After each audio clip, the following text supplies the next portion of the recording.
From Australia, this is the Wireless Institute of Australia with the weekly news service. This broadcast is in text, audio and video and is accessed on wia.org.au. From VK1WIA, it is the best news you'll get all week. $10 million for rapidly deployable emergency communications. The federal government has awarded $8.3 million in grants to 4 major telcos for temporary portable communication facilities that will rapidly deploy to communities and evacuation centres in time of emergency. A further $1.7 million has been outlaid for NBN Roadmaster trucks and 12 portable satellite kits. Repairs and upgrades have been made to a deep space dish in Canberra. It had been off the air for months, and that's significant because it's the only dish in the world that can send commands to the Voyager 2 probe. Well, NASA reports an upgrade to the dish has allowed it to finally make contact with the probe again on October 29. It was the first successful transmission since March. NASA has partnered with Australia's SmartSat CRC to advance distress-related communications and navigation technology. Specifically, the SmartSat research team will propose new design for the waveform of the 406 MHz signal sent by beacons through the COSPAS SARSAT network.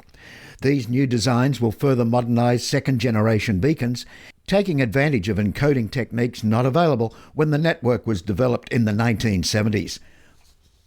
Now here's one close to home.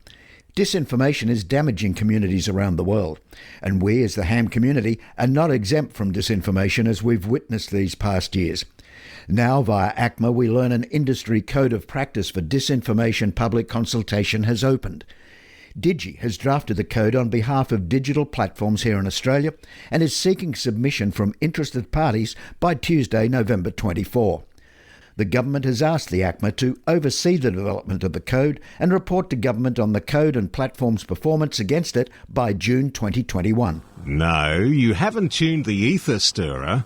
This is the official VK Ham News from the One, VK1WIA. Good morning, this is Lee Moyle, VK3GK.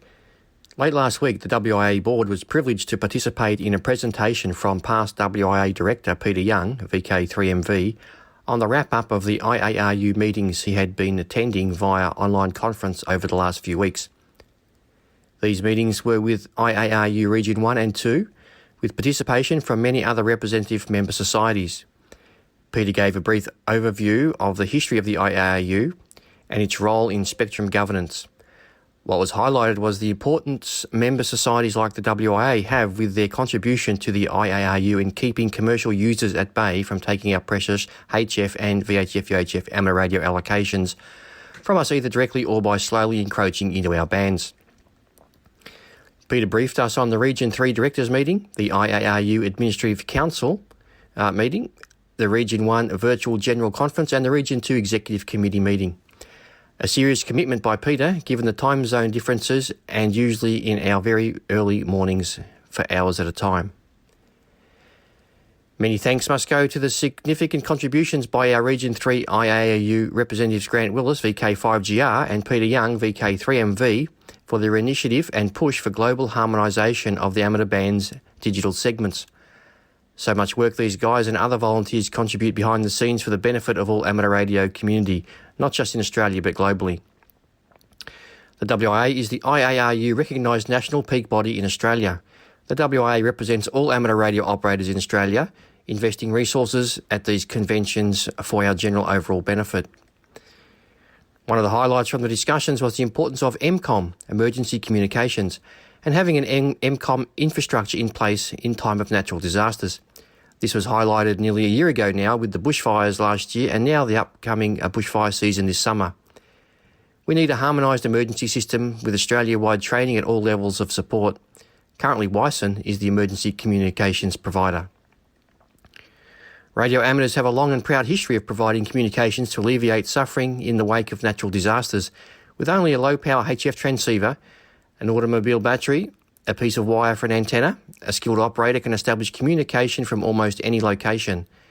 Amateurs use their VHF-UHF allocations for many applications, including local networks that operate independently of the commercial telecommunications infrastructure and continue to function when regular communication links are disrupted or overloaded. IARU member societies organise and train their individual members and local clubs to be ready to respond in times of need. Each of the 3 IARU region organisations has an emergency coordinator whose mission is to support those efforts and to coordinate international assistance as required. The WIA is looking for interested parties to become involved with MCOM and WISN. If you are interested, send an email to nationaloffice@wia.org.au to register your interest, telling us a little about yourself. Amateur radio exams. Just a quick update on amateur radio exams.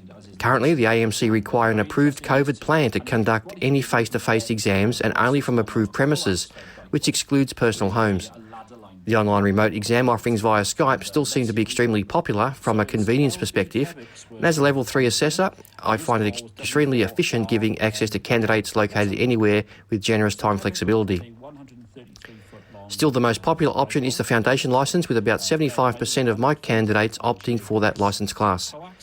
It's the best value given the bands and modes available to get on air.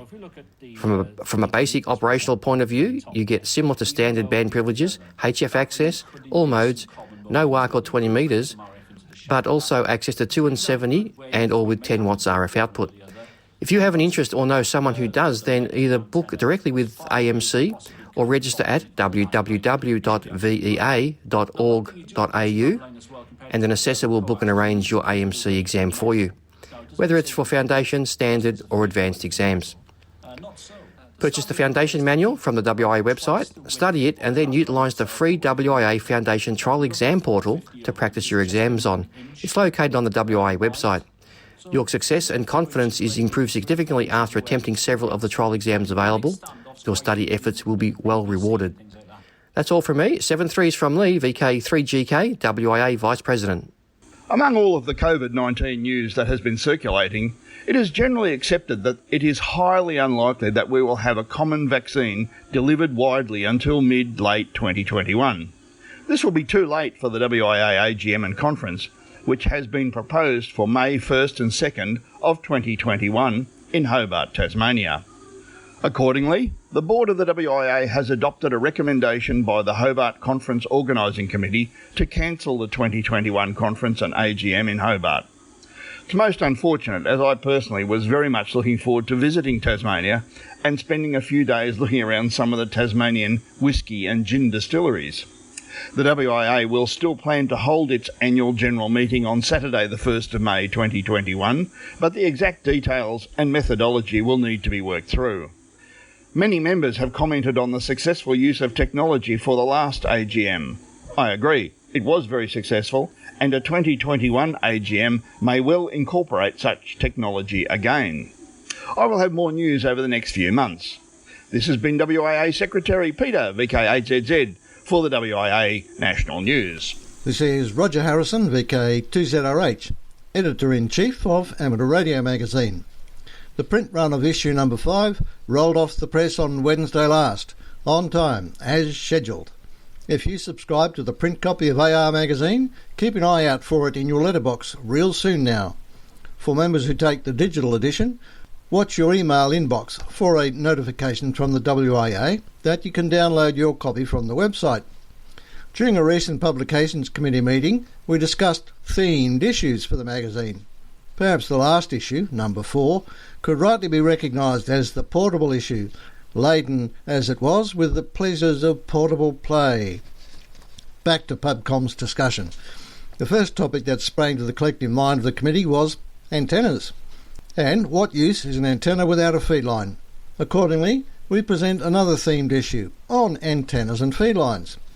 The main feature is on the practicalities of designing and building your own open feed lines. If equations scare you, just close your eyes and skip over those bits. There's a story to read. The feature DIY project is an antenna switch for the shack with a built-in power and SWR meter from the indefatigable Jim Tregellis, VK5JST. It's nicely set off by an article on a novel arboreal aerial for the MF bands. Yep, using a tree for an antenna. Also, we have reviews of 2 kits, a dual band 2m 70cm Yagi and an automatic antenna matcher tuner. Even our VHF, UHF and meteor scatter columnists have thrown in some cogent catchwords on antennas. As the WIA is celebrating its 110th anniversary, last issue we covered part 1 of what happens when governments ruled the ether, and amateur wireless experimenters clamoured for their licences to be returned. WIA historian Peter Wolferton, VK3RV, completes the story of this issue, telling who did what, with which and when. A colourful history. Look out for the bright purple cover of issue number 5. This has been AR Magazine Editor-in-Chief Roger Harrison, VK2ZRH for VK1WIA News. No, you haven't tuned the ether stirrer. This is the official VK Ham News from the One, VK1WIA. Happy birthday, Gordon. Happy birthday to you. Happy birthday, happy birthday, happy birthday, Gordon. Hey, it's celebration time, and not often do we do birthday calls, but not often does one of us turn 100. Gordon Morrison, VK3TH, turned 100 back on the 26th of September. He resides at the Opal of the Bay Nursing Home in Frankston. So from an old-timer to a genuine old-timer, happy birthday, Gordon. Victor Kilo 3, Tango Hotel. This is the home service of the Wireless Institute of Australia through VK1WIA. Now, international news with Jason, VK2LAW. Thanks, and we begin this week's international news from Vanuatu. Vanuatu's national government will get an upgraded emergency radio network under a joint project with Australia. The 3-year project will be undertaken under the auspices of the Vanuatu-Australia Defence Cooperation Program and will substantially boost the archipelago's disaster preparedness and response capability. It will also support the Vanuatu Police Force. Tropical Cyclone Harold, as well as the challenges of COVID-19, have highlighted the need for communications to support policing and disaster resilience. Initially focusing on delivering communications infrastructure and training, the effort will be expanded over the next 3 years to support 15 police outposts in total, including mobile two-way radio in 5 locations. To the United Kingdom, researchers developed game-changing solar panel. If you enjoy operating portable with the help of a solar panel or two, you might find this report from Amateur Radio Newsline particularly promising. Jeremy Boot, Golf 4 November, Juliet Hotel, shares the news. Researchers are calling the work of scientists at the University of York a potential game-changer in the world of solar panels. By putting a checkerboard design on the panel's face, the researchers have upgraded its ability to absorb light by 125%. According to a report posted on the website goodnewsnetwork.org, the panel could possibly be developed to absorb far more solar energy than today's panels. Replacing the traditional flat panel surface with a checkerboard design is said to increase the diffraction rate and thus the likelihood that more light can be absorbed. The research team believes that this could also result in panels that are thinner, lighter and more flexible. Thanks, Jeremy, and I believe the team's findings were published recently in the journal Optica. To the USA, in Colorado, wildfires have had firefighters struggling to contain one particular sprawling blaze where a critical radio repeater has been destroyed by what authorities believe to be malicious vandalism. The portable radio repeater was being used by firefighters at the massive Williams Fork fire in Colorado. According to news reports, firefighters found the repeater in pieces with guy wires cut. The antenna had been snapped off. Replacement parts were sourced and repairs were made, but the Forest Service is still continuing its probe. A US ham radio operator who had just turned 109 has become a silent key. Amateur Radio Newsline Paul Braun, Whiskey Delta 9 Golf Charlie Oscar, shares this remembrance of him. Back in 2016, my editor, Karen Eve Murray, gave me an assignment to contact and interview a man who was believed to be the oldest living ham. Cliff Cahart, W4KKP, was 104 years old at the time and had been a licensed active ham for 79 years.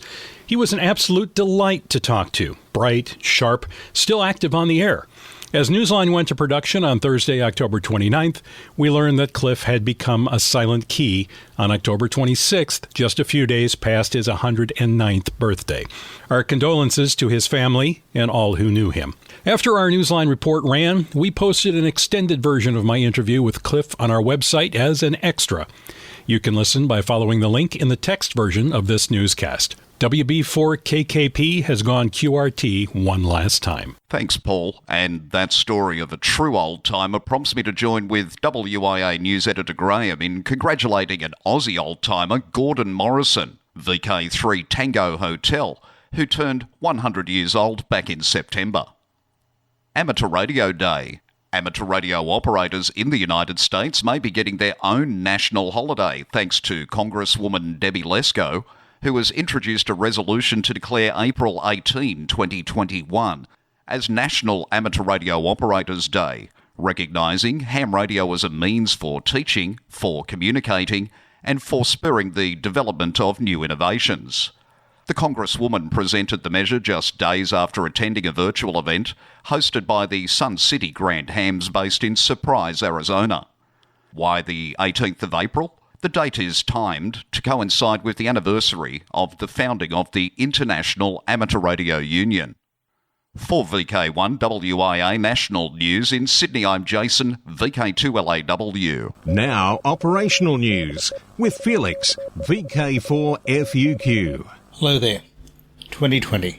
CQ Worldwide DXCW November 28-29. Spring VHF UHF Field Days November 27-28. December 6 to 8, 160 metres worldwide. December 14-15, 10 metres worldwide. 2021. Ross Hull Royal VHF UHF contest takes place all of January 2021. VHF UHF Summer Field Day, Saturday 16 and Sunday 17 January. CQ Worldwide 160 metres CW contest January 29-31. CQ Worldwide 160 metres SSB contest February 26-28. February 2021 International DXCW contest. DX window. Australia. VI 75 WW2 is active until November 11, 2020 to commemorate the 75th anniversary of the end of the Second World War. OR 39 CLM in Belgium commemorates the liberation in 1944 by Canadian troops. OR 39 CLM is on air only November 13. And speaking of the Canucks, be listening for Ron, VA3RVK, who will be on the air in Canada as XL3T until November 24. This to commemorate the 75th anniversary of the ending of World War II and the Canadian liberation. Be listening for him as well as CJ3T on November 28th. QSL for both call signs to V3AT. Still in the Lone Countries, Special Event Station OP20 FENIKS honours the memory of the women and men who were involved in the reconstruction efforts in and around Westhook after the end of World War I. Look for them on HF on SSB, CW and digital modes. QSL to ON5YL directed via the Bureau. In today's Rewind, John Knox will take an extra in-depth look at these Flanders fields. W0YBS sure has picked a hotspot to be active from. Active as V31CO from Belize until the 13th of November. Activity on 80 to 10 metres using CW, SSB, FT8 and RITI. QSL via W0YBS and Logbook of the World. The ARI Fidenza Club, IQ4FE, puts a number of special event call signs on the air during 2020 to commemorate the life and achievements of Guglielmo Marconi. During November, II4RVT commemorates the beginnings of Radio Vatican in 1931, QSL via IQ4FE. Afghanistan. S53R plans to remain in the capital city working in his spare time as T6AA until mid-December. Iraq YI.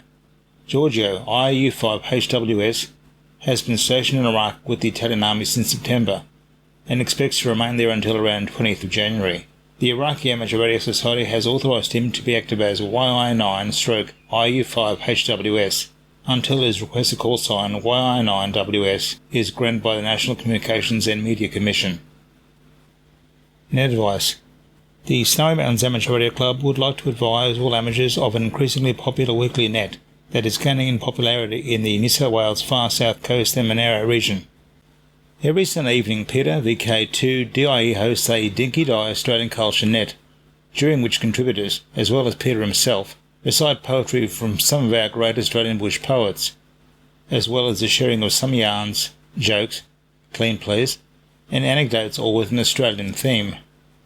If you would like to join in, you can do so by calling into the New South Wales Far South Coast Network on VK2RSE 147.375 MHz, VK2RFS 146.760, and VK3RDH 146.625, all not requiring turn at 1900 hours New South Wales Daylight Saving Time. You can also join in using IRLP node 6211. The net generally goes for about an hour or so and operates in an open mic style coordinated by Peter. The club looks forward to hearing your contributions and trusts that you will enjoy this net as much as many of them already do. Sounds like fun to me. For VK1WIA National News, I'm Felix, VK4FUQ Inningham. This is the home service of the Wireless Institute of Australia through VK1WIA. Now, Special Interest Group News with Bruce, VK3FFF. Worldwide Special Interest Group News. Final Frontier. Upcoming sees a number of amateur radio satellites expected to launch in the next few months. AMSAT EA reports their Pocket Cubes ESAT-2 and Hades have been integrated for launch on a SpaceX Falcon 9 in December, while Genesis L and Genesis N have been integrated into their dispenser for launch on Firefly's Alpha rocket. AMSAT RAD-FXSat-2 Fox 1E is expected to launch by the end of this year on Virgin Orbit's Launcher 1 vehicle and carries a 30 kHz wide VU linear transponder.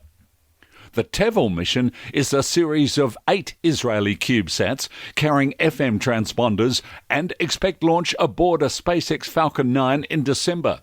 Also is a 3U CubeSat called Talsat. This one is scheduled to launch on a resupply mission to the ISS in February. Talsat carries an FM transponder. Tel Aviv University has built and launched this satellite designed to measure cosmic radiation in space.